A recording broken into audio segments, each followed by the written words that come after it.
The WWE event has now concluded, so what should be your go-to Town Hall 17 attack strategy? And for me, there is no debate. Royal Champion Charge Mass Dragons is so comfortably the strongest attack strategy at Town Hall 17, and today, I'm going to show you how to use it. Something I love about this attack strategy is you don't need maxed out Electro Boots to get 3 stars. Level 23 is more than enough. Now, obviously, that still does take quite a few ores to get up to level 23, but it is worth it. This is the second strongest hero equipment in the game behind, you guessed it, the Eternal Tome. Now, in terms of the Royal Champion Charge, you want to get as much value as possible, and generally that involves going after this Town Hall building. And you need to figure out, particularly on bases where it is possible to get the Town Hall, don't worry, after this we'll do an isolated Town Hall base. If you can get the Town Hall, you need to figure out from which angle, and on this base it's pretty obvious, right? If we look below the Town Hall, in this area here, there aren't many defenses there. Obviously the Royal Champion targets defenses, and we want as many close to the Town Hall as possible to pull the Royal Champion in. So no point coming from the bottom side of the base here, whereas have a look at the top side. We have all these defenses right next to the Town Hall, and if we can get our Royal Champion to these defenses, we can definitely get her to the Town Hall. So I come from the top side here, so that's the simplest thing you need to think about in terms of where you start your Royal Champion. And then, as you can see here, as soon as this Tesla goes down, she goes into the center. If she'd gone after this mortar here, I would have invis the mortar to redirect her towards the center of the base, and now we're away. I'll talk more about the Fox timing with the invis in the next attack, but for now, I just want to focus on this. We use the Haste Vial and the Rage Spell together because they kind of amplify each other beautifully. The Royal Champion is shooting more quickly and therefore getting more from that Rage Spell. Now, I did try and pull the CC to the bottom with an Archer, and this actually ends up working perfectly. I didn't mean for this to happen, but essentially she gets pulled down towards these multi-Archer towers, and not only is she going to get both multi-Archer towers, she's going to get rid of the Rage Tower and the Sweeper as well. Unfortunately, the Ice Golem goes off. That's fine. You can see the Aura is going to take down the defensive CC troops, and I mean, let's just have a look at this. It only says 27% of the base, but there's really nothing left on the base. There's 2 scatters, a couple of heroes, 1 Inferno, and a few air defenses. I do try and get rid of 2 air defenses with the Giant Arrow, but unfortunately we just missed that one there. But essentially, we've got a massive funnel. You want to use your Siege Barracks and your Queen together on one side, Dragons on the other, get as many in the Warden ability as possible. Once they've taken a little bit of damage, because obviously the Healing Tome is useless if they're all full HP. And right here on the bottom, you're going to see the benefit of the Siege Barracks, because these P.E.K.K.A.s, yeah, they're not doing a lot of damage, but they are tanking for the Archer Queen, because my Archer Queen only has 3 healers, right? She would not be able to deal with a Ricochet Cannon and a Ground Bow, but thanks to the Siege Barracks, she's able to do it. And the better the funnel, it's just so much nicer for the Dragons. They're going to take down just the core of the base. And look at this. I get a really nice Dark Orb ability here. Essentially, you want to use your Eternal Tome for one part of the base to mitigate the damage early on. And then you want to use your Minion Prince Dark Orb ability on the back end when you get a really good lineup. You can use it if you're really worried about him getting hit by Seeking Air Mines, but for me, priority number 1 is just slowing down the remaining defenses on the base so our Dragons can get more value. I could have swagged my CC on this. I could have swagged so much. Look at how many Dragons are up. This attack strategy is ridiculous when it goes right, but what happens when I get baited?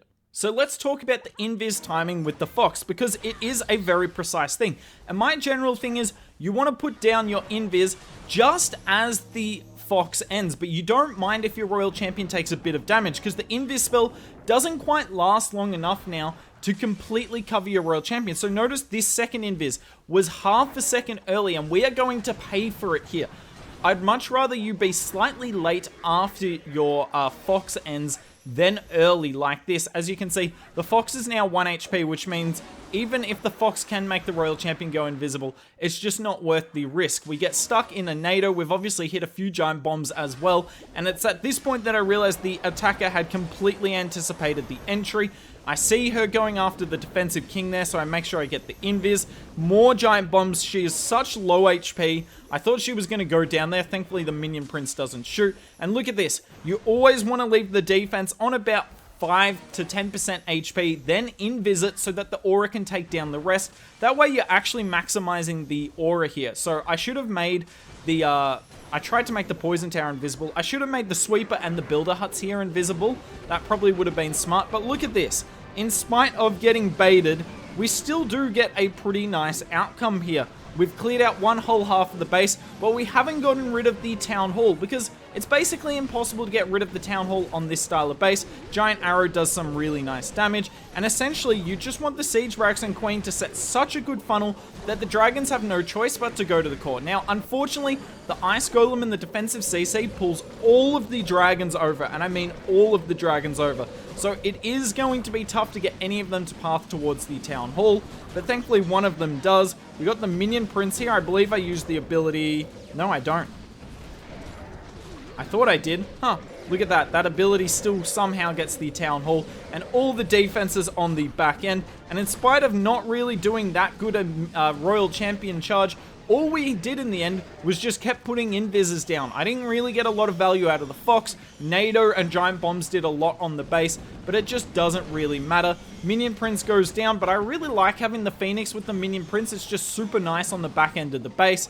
We got the defending Minion Prince here, which is being a pain. I tried to sneak this Headhunter in, but the Minion Prince shoots too quickly. But yet again, look at how many Dragons I have up. I don't know why I used my CC in the last attack. I might have needed it in this attack, but even then, look at how many drags are up. And this is on a base style that's set up specifically to counter the attack we're coming in with. I'm telling you guys, nothing can stop it. And the next attack will be the final nail in the coffin in terms of proof of that. But what about double invis bases? We have two invis towers here. How are we going to deal with it? Well, I always like starting my Royal Champion away from that, just getting a bit of value, and then she'll go after one of the invis towers and then redirect somewhere into the center of the base, and you can kind of figure out on the fly from there. Now, something that's really smart about these double invis bases, I'm going to pause for a second, is you can't actually activate both invis towers with the Giant Arrow here, because look, there's no trash buildings that your Archer Queen can target where a straight line would go through. Have a look. If I targeted this army camp here and I just clipped that, I mean just... but it's way more difficult to do it. I guess I debunked my own theory there. But it's way more difficult to do. Normally, you'll have like a building here and you just shoot across the middle. Super duper simple. But you can't do that as much on this base. So you do want to activate one of the invis towers with your Royal Champion. So the Royal Champion's going on the bottom side, but we all see that Giga Bomb yet again. I let my Royal Champion take a fraction of damage, but not so much that the giant cannon, that the merge cannon shoots. Yet again, tiny bit of damage, but not so much damage, and you can see it's timed perfectly. But have a look at what happens here. Giga Bomb gets rid of the Fox just before the Fox activates, and I don't get my invis down in time. I've completely messed this up, and still we're going to get a 3-star attack, and I think this should be the real proof of concept of how ridiculous this attack strategy is. So I get rid of the Inferno and 2 air defenses. That was a sick Giant Arrow. And then we're going to go straight into the invis tower that we activated, obviously. Try and take that down. Siege Barracks with the Queen. And we're going to try and activate the other invis tower with her. But keep in mind, we don't have any rages with this army, and I'm now going into 2 sweepers. Well, 2 sweepers. Because, yeah, both of them are going to activate here, which was incredibly frustrating. I used the 1 rage spell on the left-hand side because I wanted to make sure I got through that area of the base without taking much damage. The Queen is all the way on the bottom doing absolutely nothing, so thanks Archer Queen. And now I'm just using invis spells on my dragons. Not the best spell to use with them, but what are you going to do when your Royal Champion gets completely countered?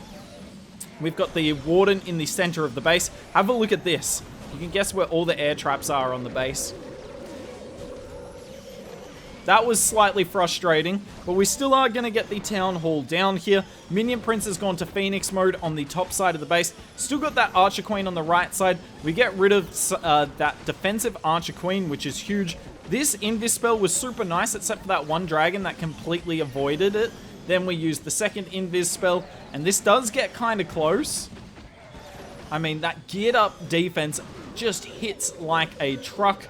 But as you can see here, we are just somehow going to overwhelm the base. And this, I think, is the best reason I can give you why this attack strategy is awesome. When it goes well, it's insane. When it gets baited on a specific base layout that is anti this strategy, you can still 3-star it as long as you keep your head and keep your calm. And when you get completely baited, you can still get a 3-star, not baited, when you make a huge mistake, sorry, you can still completely 3-star the base. I mean, is there anything this attack strategy can't do?